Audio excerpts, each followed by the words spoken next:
Hello, everybody, and welcome to the Healthy, Fit, and Pain-Free podcast. I am your host, Dr. Tyler here, and we are coming at you today with episode 22, I believe. Crazy, 22 episodes.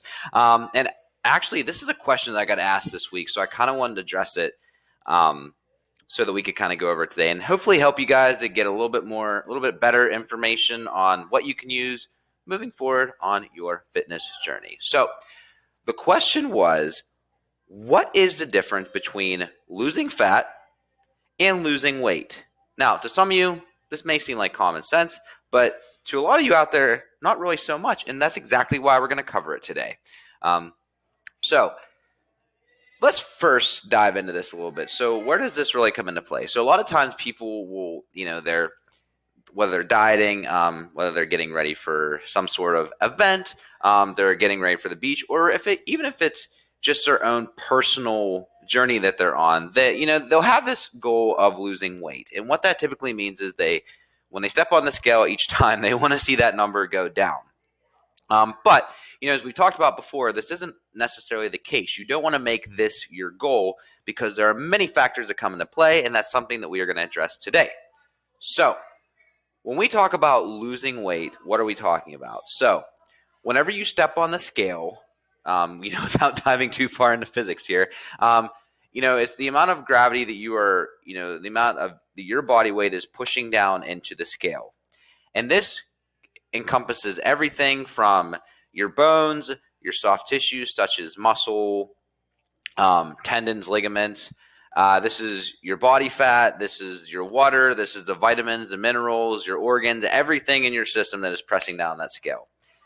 We talk about losing weight. It involves all of those things. But when we talk about losing fat, we are talking about just losing fat. Now, again, that might be like, duh.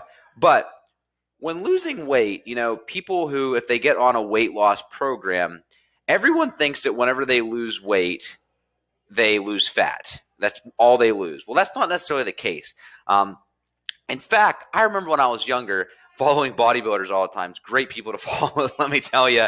And, there was even some that would say that for in Arnold's, he has his Encyclopedia of Bodybuilding.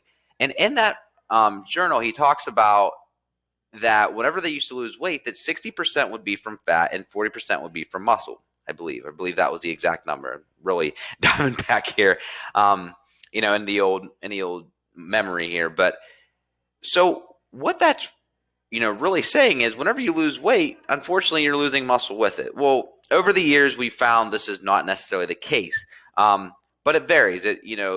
I can't say for every time that someone diets that they are losing this percent muscle, this percent fat. There's a lot that comes into play.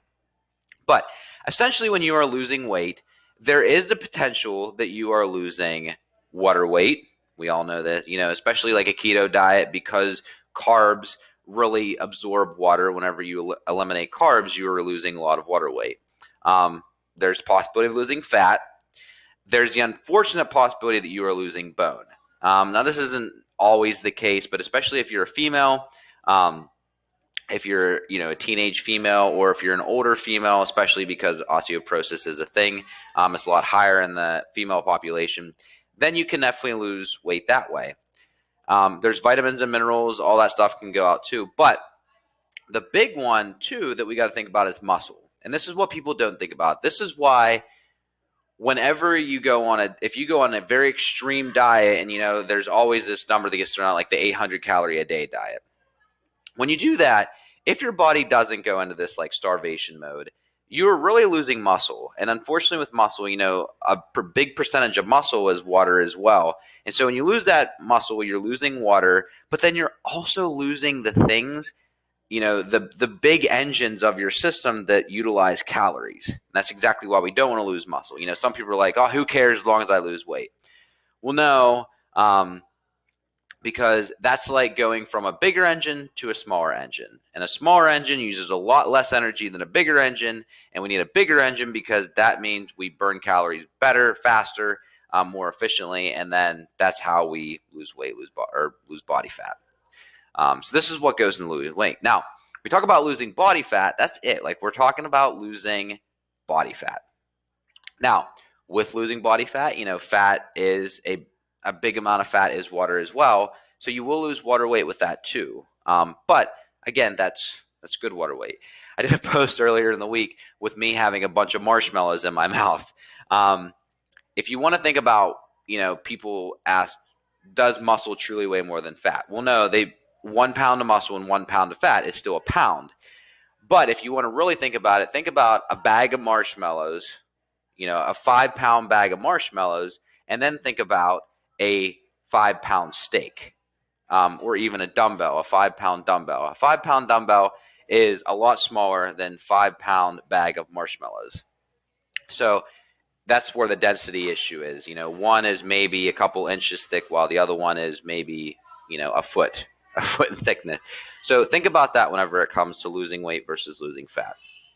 To give you a good perspective of this, so we talk about 1 calorie a week, or excuse me, losing 1 pound a week is a safe place to start because you're not depriving yourself too much. Well, 3,500 calories is what makes up 1 pound. So that's why we say, if you are able to reduce yourself, 3,500 calories a week, that's going to be 1 pound loss. And you can do that either from exercise, you can do that from your diet. There's different ways to manipulate this calorie deficit.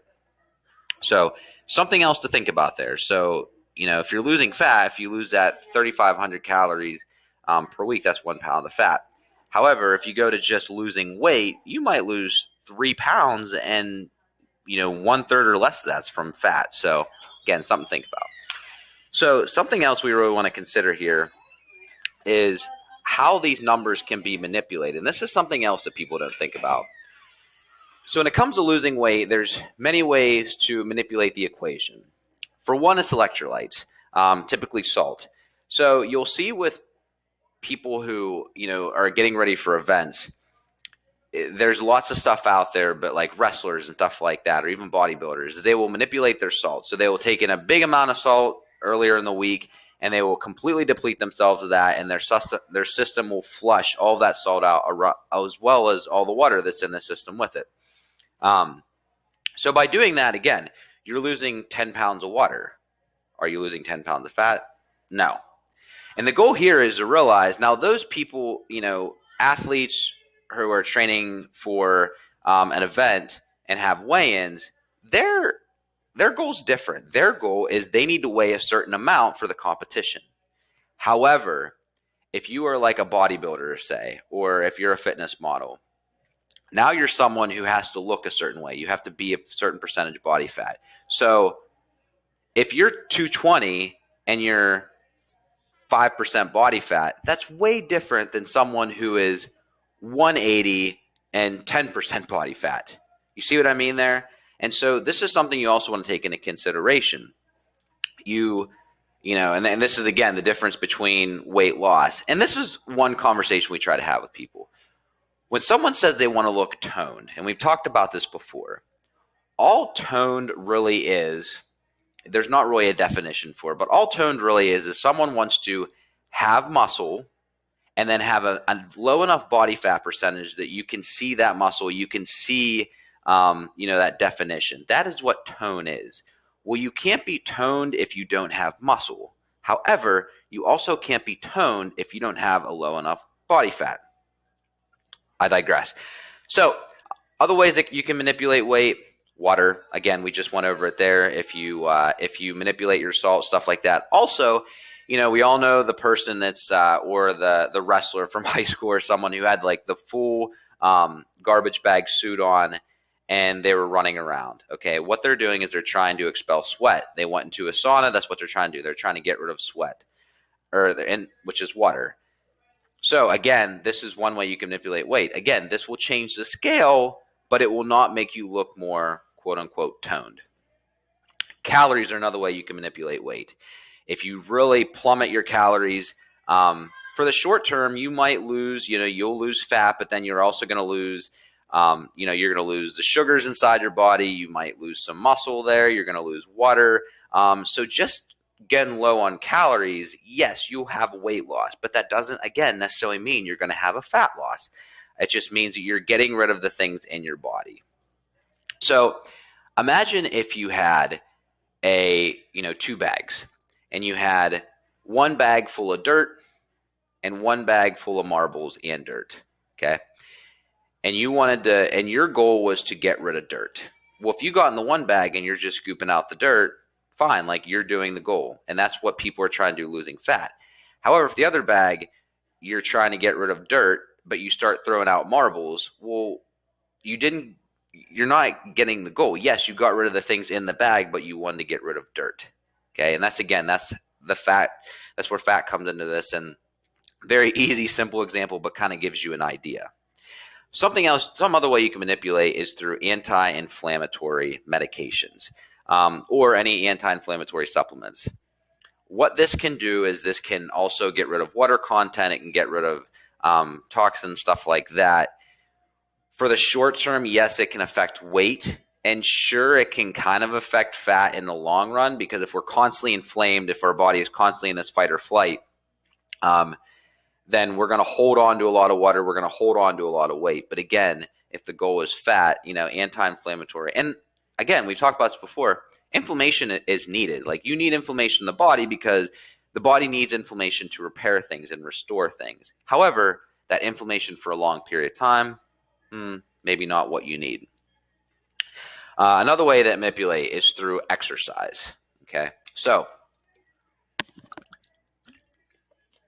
exercise is used to burn calories, as we all know, but it goes a little bit farther than that.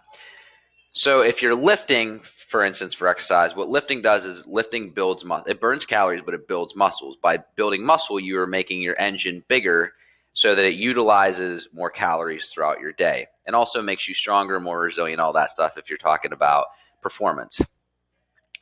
If you do cardio, yes, it builds cardiovascular endurance. So that's, again, from a performance standpoint, that's good. But cardio also burns calories in the process. So it's kind of like, you're literally just burning, like you're just getting rid of calories with cardio. You're not really doing any other benefit in a sense other than, cardiovascular, yes, but in your lungs and everything else and your well-being. But as far as the calorie standpoint goes, you're just getting rid of calories. You're not actually building an engine per se. Really, you're building more efficiency, which is also a good thing. Don't get me wrong. And then lastly, the third thing is intensity. So intensity is one way too you can manipulate your exercise. If you increase the intensity, sure, you may burn more calories. However, you can only do this for a certain amount of time before things start to go the other way. Another thing with intensity is, so let's say you weigh yourself one day and then you have a really intense hardcore lifting workout session. There's going to be a lot of inflammation that's going on there. So more, and CNS wise as well, when you step on the scale the next day, you are going to be heavier. Now, that doesn't necessarily mean you gain fat overnight or even muscle necessarily, but it meant that your body is storing up a bunch of water. It's very inflamed. There's some swelling going on. So that's why you'll weigh more. Again, you're not fatter, you just weigh more. So these are also things to think about too. And even lifting weights, if you're doing, trying to build muscle, and even like with supplements you're taking, you're going to hold on to water more. So even people like, if your goal is to lose fat and you're on like creatine, pre-workouts, all this stuff, and it increases the water that's stored in your system, well, you're going to be heavier on the scale. But again, doesn't mean you're going to be fatter. And really that, sometimes that increase of muscle or increase in like water retention with stuff like that can actually be helpful. So the last thing I want to talk about here is self-image. So obviously, like, I've beaten the dead horse of losing fat versus losing weight. But something else you got to consider here is your self-image. If you're someone who is, if you feel like you need to reach a certain number on the scale or a certain body fat to be happy, I'm sorry, it doesn't work that way. I had a conversation with someone the other day that they said, I finally reached that point where I am happy with myself. And somebody else saying, I've reached that point to where, I'm comfortable with myself. And honestly, like, a standing ovation, like, that is the greatest thing ever, because that is actually what is most important. It's for you to enjoy yourself. Now, I am not promoting self-love in the sense that you are this person who is poor health, you're overweight, you provide no value to other people. And again, I'm not saying weight has anything to do with that, but if you're someone who has no motivation, no nothing, and you're not really contributing to anything, but you're happy with yourself, personally, I think it's not a bad thing to be a little bit hard on ourselves, but we also need to have grace. And this is where self-image becomes extremely important. There's I was talking to a behavioral health therapist buddy of mine the other day, and he brought up the scene from Cool Running. And in Cool Running, there's the scene where I can't remember their names now, but the coach is talking to his the head bobsledder on the team, and he asked him about cheating. And long story short, the coach basically said, if you can't be happy with yourself when you're winning, how can you ever be happy with yourself whenever you are winning? Basically, you can't be happy with yourself when you need to be happy with yourself when you're losing and when you're winning, because then when you're winning, you have to keep finding ways to win to be happy with yourself. So at the end of the day, you need to have a good self-image, a good mentality with this, because otherwise you're never going to be happy, no matter how much fat you lose, how much weight you lose. And that's what's truly important. So, and that's the big thing. Why are you trying to lose so much weight? If you're trying to do it for performance, and that's why, Jordan Syatt always says, I always promote performance goals, because that's what truly matters. If you're trying to perform better for your children, your grandchildren, for, to serve more with the community, then that's great. Performance will be a big key of that. If you're someone trying to get down to, below a certain percent of body fat, and that's going to make you happier because others will approve, well, then you're just basing on others. And trust me, I am right there with you. I fully understand this, because I am someone who strives with this all the time, struggles with this all the time. I want to reach a certain body fat percentage, and it's tough for me because, and again, going back through all this, genetics is a huge factor that people, and, unfortunately, I call it the irony of life.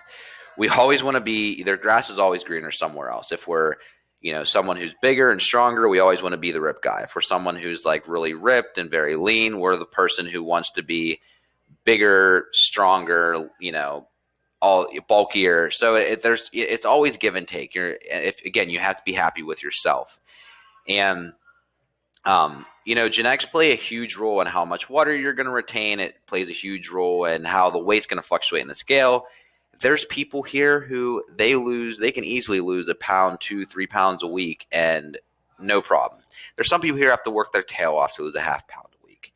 It doesn't mean it's fat. It's just, that's how the body reacts. My body is a type that it likes to hold on to things, so it's a little bit difficult.